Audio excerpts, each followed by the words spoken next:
We're saying with us, Rwandan President Paul Kagame has raised his hand for the fourth term in next year's elections. The 65-year-old has been in power since 2000, confirmed his plans for the first time this week. While President Kagame has been hailed for developing the country since he took office, he has also been criticized for presiding over the controversial constitutional amendments in 2015, which allowed him to run for more terms and stay in power until 2034. Now, for more on what his re-election will mean for his country, I'm joined by Professor of International Politics, Phillip Clark. Professor, appreciate your time this afternoon. Now, no surprises, certainly after those constitutional amendments, that Paul Kagame would be running yet again.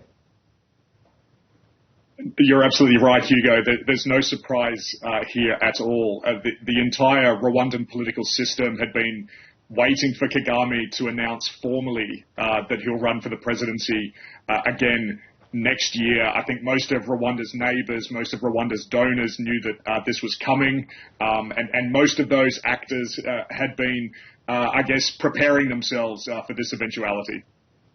Now, Frank Habineza, leader of the Green Party, has expressed his willingness, or confidence rather, in challenging Kagame. What are his chances, firstly?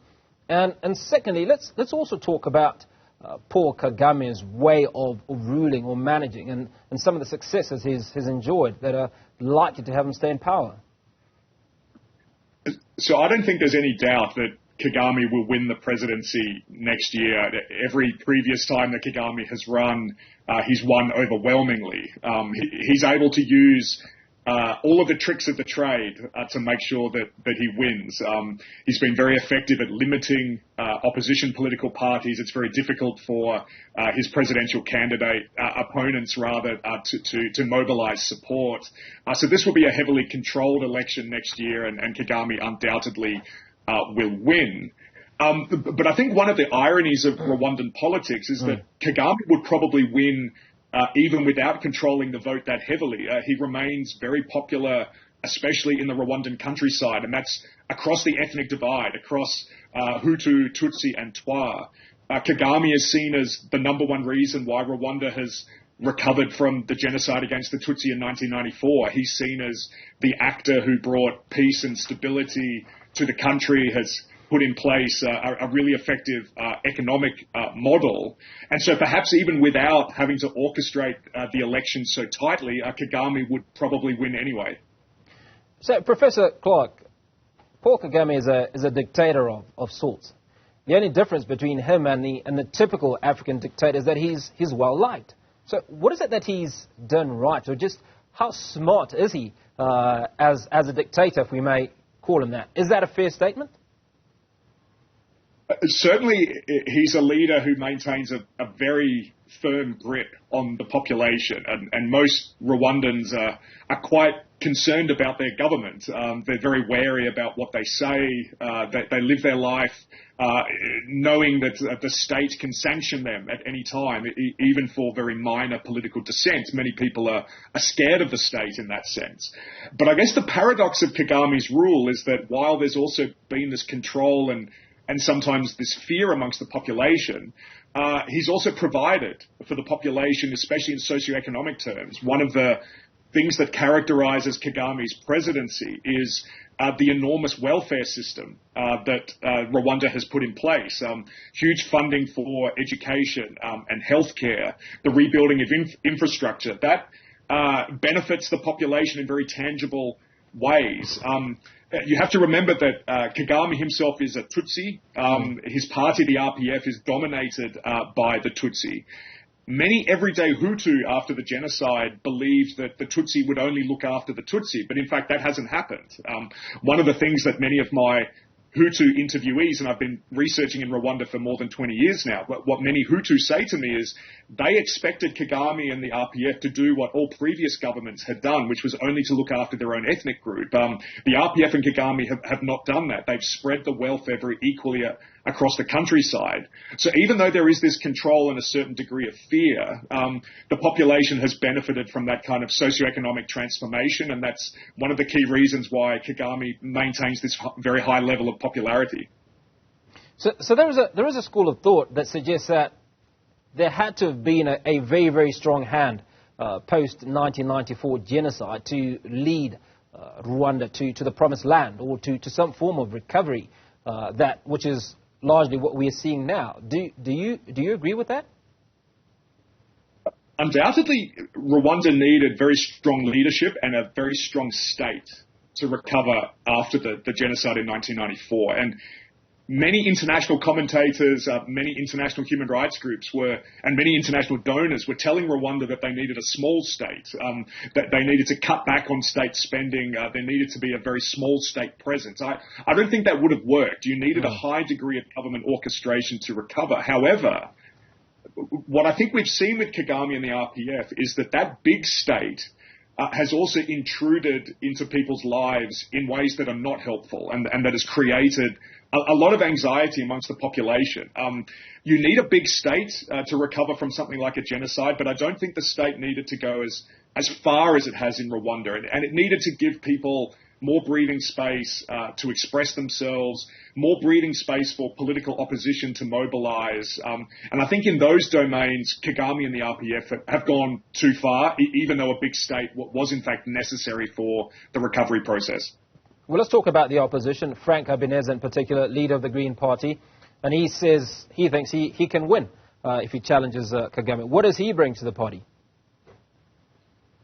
Habineza's career has been fascinating to watch.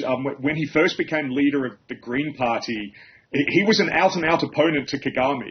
He articulated a very coherent alternative vision of Rwanda from the one that we were getting from Kagame. Habineza was a real opponent. Over time, I would say he's been co-opted by Kagame and the RPF. He's become a very quiet critic of the government, and if you listen to what he's been saying in the Rwandan Senate, where he sits as a member over the last term, more often than not, he tends to toe the RPF line. It's going to be very difficult for Habineza now to reinvent himself a second time to challenge Kagame next year. I think amongst much of the population, he's now seen as another mouthpiece for the RPF, and perhaps not someone who puts forward a serious alternative to Kagame's rule. Now, what role do international actors, such as the United States and certainly international watchdog organizations like Freedom House, play in influencing Rwanda's political dynamics, especially in relation to the presidential elections? One thing people have to recognize about Rwanda is that it has a fierce sense of independence, and this has been a big part of Kagame's rule and the RPF's rule since 1994. This is not a government that gets pushed around by external actors. It has a very clear sense of what it wants to do and how it's going to get there. So any attempt to influence the elections, any attempt to agitate for other candidates, any attempt from the outside to support Kagame's opponents will be met with fierce resistance inside the country. So external actors who want to try to influence the democratic and the human rights situation in Rwanda have to find much more clever, much more practical, much more realistic ways of doing that. Up until now, mostly that international opinion has been given short shrift in Rwanda, and so international actors need a rethink, and I think they have to alter their tactics if they want to try to influence the situation inside the country. So when we talk about influence of the US, we must talk about Paul Rusesabagina. I think that's how you say his name.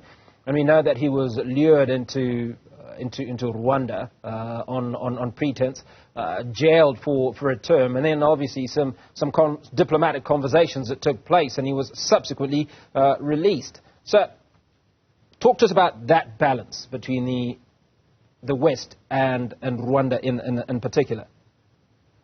You're absolutely right. The Rusesabagina case was a fascinating example of this tussle between Rwanda and the US government. For a long time, Rwanda said it would not be pushed around, that it would keep Rusesabagina in jail in Kigali. He had been convicted, quite rightly, I should say, in my view, of terrorism charges. I don't think that Rusesabagina is an angel at all. I think, in fact, he was responsible for creating a militia group that was harming civilians in the southern part of Rwanda. To my view, he was rightly found guilty. The US tried to end his trial before it had been completed. They tried to bring Rusesabagina back to the US, and Rwanda resisted that for a long time.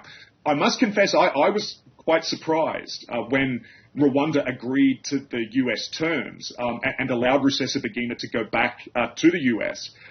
But I think that Rwanda did that while extracting some very significant concessions from the US government. We have since that incident seen the US be very quiet about Rwanda's involvement in Eastern Congo, and I suspect we will see the US government being very quiet about the build-up to next year's parliamentary and presidential elections. I think that what Rwanda extracted from the US in the Rusesabagina deal was a very significant diplomatic concession, which was that the US would not openly criticize Rwanda for anything to do with human rights inside the country. So while it might look like the US got their man in Rusesabagina, Rwanda also got a lot out of that particular exchange. Professor of International Politics, Phillip Clark, appreciate your time and those views on the daytime update. Thank you for your time.